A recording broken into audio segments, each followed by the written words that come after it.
Hey friends, happy Monday. Thanks for joining us for this 13 Plus FastCast. I'm Anna Orsini. And I'm Carson Courier. We hope you all are starting your week off great so far. We do want to start off with some breaking news today in about the Israel-Hamas war. Now we know this morning that truce has been extended. This was something that they originally had in place. Today was supposed to be the fourth and final day of the truce between Israel and Hamas. Since it began on Friday, 58 hostages have been released by Hamas. Israel has freed about 117 Palestinian prisoners. Now, families of the hostages that are set to be released today have been notified again.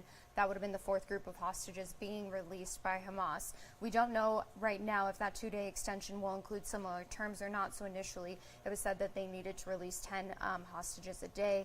We don't know if it will have similar terms just yet, but be sure to stay with us both on air and online for the latest on this. We know something that people are following very closely today. And of those hostages, a lot of attention on this little girl. This is 4-year-old Abigail Iden. Her parents were killed in front of her during the October 7th attack in Israel. Abigail is the first American to be freed. Now, in total, U.S. officials believe 10 Americans are being held hostage. And you can see a very happy Abigail returning here with her happy family members. Her aunt, uncle, and grandparents were all with her at Schneider Children's Medical Center following her release. And another major story we're following from over the weekend is the reports that Derek Chauvin was stabbed at a Tucson federal prison. Yeah, you may remember he was the officer from Minneapolis who was charged in the murder of George Floyd in 2020. According to the Associated Press, another inmate reportedly stabbed Chauvin. The U.S. Bureau of Prisons said employees had to perform, quote, life-saving measures before Chauvin was taken to the hospital.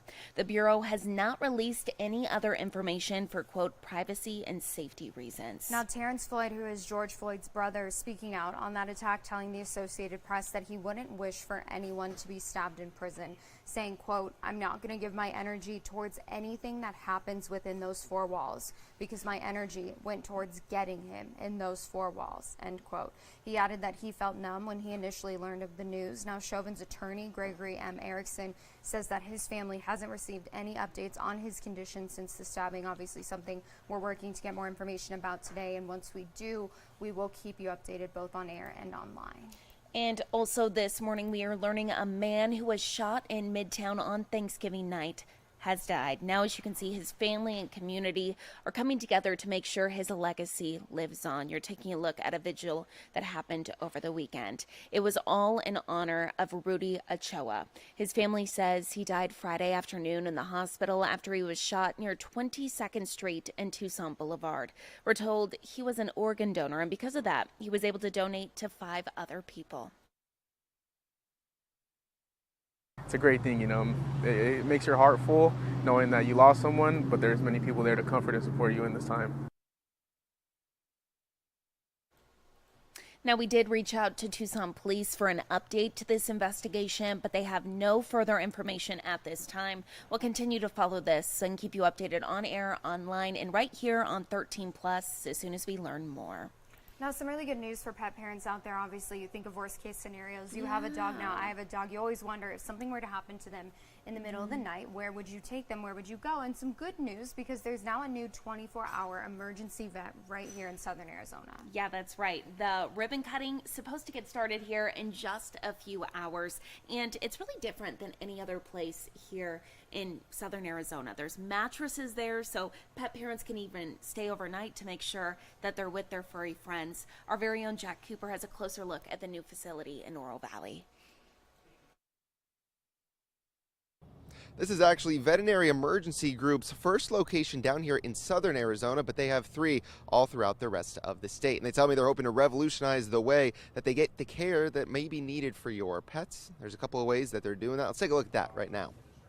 Now, they have an open floor concept, meaning as soon as you come in, there's a vet already there checking out your animal. If they need to have surgery or stay for a day or two, there are also pull-out mattresses, so you can actually stay here on location the whole time with your pet to make them feel comfortable. You'll also stay with them, or at least be able to see them while any tests or procedures are happening. I'm told this is all a way to help get your pet through what could be the scariest moment of their entire life. It helps with a lot of the anxiety, both with the pet and with the pet parent. I know for myself, I always, feel more comfortable when my children are around. So we like to keep them together. We want the bond to stay together. Again, the hospital is open 24 hours a day, 365 days a year. That includes every single holiday. Leaders here tell me that they also have ways for people to help get into the pet medicine field if that's something that's interesting to you. They have scholarships available as well. All the details on how to do that are up on our website right now. Reporting in Oro Valley, I'm Jack Cooper. Back to you. Now, we all know that today is Cyber Monday, but what about Black Friday? When it comes to shopping, did we see the turnout that you would expect when it comes to that online shopping? I know I hit those sales pretty hard. You did it on Black Friday? I did over the weekend. Every single night I would kind of go in and put things in my cart, and then I finally, I think like Saturday night, checked out. They were all pretty much the same, but there's new sales today, so I'm like, well, gonna have to go back on there and look at those. But several reports show that Friday's holiday sales actually set records both in store and online. Retail sales were actually up from last year. One report from Sensormatic Solutions found traffic in brick and mortar stores rose 4.6% compared with 2022, and Adobe Analytics reported a record $9.8 billion in online sales on Black Friday, which is a 7.5% jump from last year. Interesting. Now, yeah, I can believe that the online sales were higher, but Black Friday just isn't, I feel like, the same as it used to be. Like, you would see people lining up outside the Best Buy, the outlet malls. I feel like when we were, I would say in high school, it was like a really big deal. You would stay up and go out after Thanksgiving dinner, and now it's just not the same. We're not seeing those same lines because everyone can do just that. You can do it from your phone. I know. I'm the worst, though. I don't even take advantage of the sales. I just forget, and then I'm like, uh-oh, it's over. But weigh in, tell us what you did. Tell us if you actually, I'd like to see if there's people who still go to stores. So comment and let us know, because you're one of the rare few, because we didn't see a lot of people outside that Best Buy on Friday. It's very true. Well, taking another look at something that is major from this weekend, made Carson's weekend. I know that for a fact. Goodness. The U of A ASU game. ASU did not even stand a chance. Yeah, no. No, I was hoping that we would be able to get more than 70 points. Yeah. I was talking to my husband the whole time. I'm like, is it possible for us to do that? Because, you know, back in, I think it was 2020, that's when the ASU just dominated us. But still, the Cats did so good. Yeah, they did. So good on Saturday. I was like, is there a slaughter rule initially? Because they just kept getting those points on the board. I was like, keep going. Keep running it back. I know.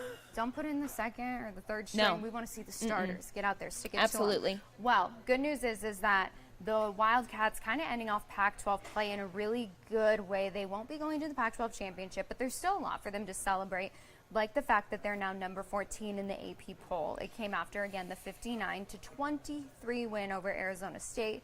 Noah Fifita throwing for a school record of 527 yards, 5 touchdowns.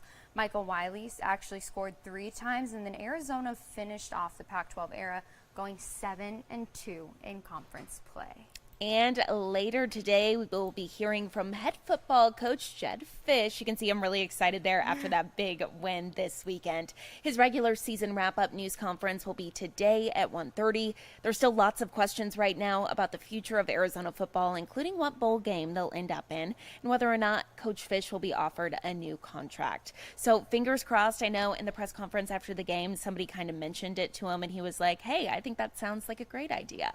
So that makes me excited. Yeah, and I think a lot of those coaching jobs, people are talking about Michigan State, Texas A&M, those have all been filled. So I think that the future looks good for keeping him here, and I think he does want to stay. So. Oh, for sure. I'm a big Coach Fisch fan. So you can't not love it. Look at him with the guys. I know. They love him too. I love it. Well, taking a look at our 7-day forecast, looks good. I mean, warmest temperatures towards the beginning of the week, and then we see those storm chances start to move in. Overnight temperatures dipping down 42 degrees. Yikes. Time to maybe turn on that heater overnight. Other than that, though, looks good. I will not be doing it. I'm someone who I would rather freeze in my house than See, I like warm. being cold when I fall asleep, but I don't like being cold when I wake up. Okay, I So kind of agree with that. It's complicated. We will because, see. Yeah. I'll report back halfway through the week. Let us know what you end up doing. I know, Carson. lots of people interested. Yeah. But yeah, looks like a great forecast out there. Even if we want to take a live look outside here, you can see, look at those clouds. I know, I'm like, how do we not have storm chances today? I know. Those look Gloomy stormy. fall day. I love it. I love it too. Perfect napping weather. So, thanks for joining us for this 13 Plus FastCast. We look forward to seeing you guys this afternoon at 2:30. Make sure you listen in for the latest on what head coach Jedd Fisch has to say, and we will see you guys later. Have a great rest of your Monday.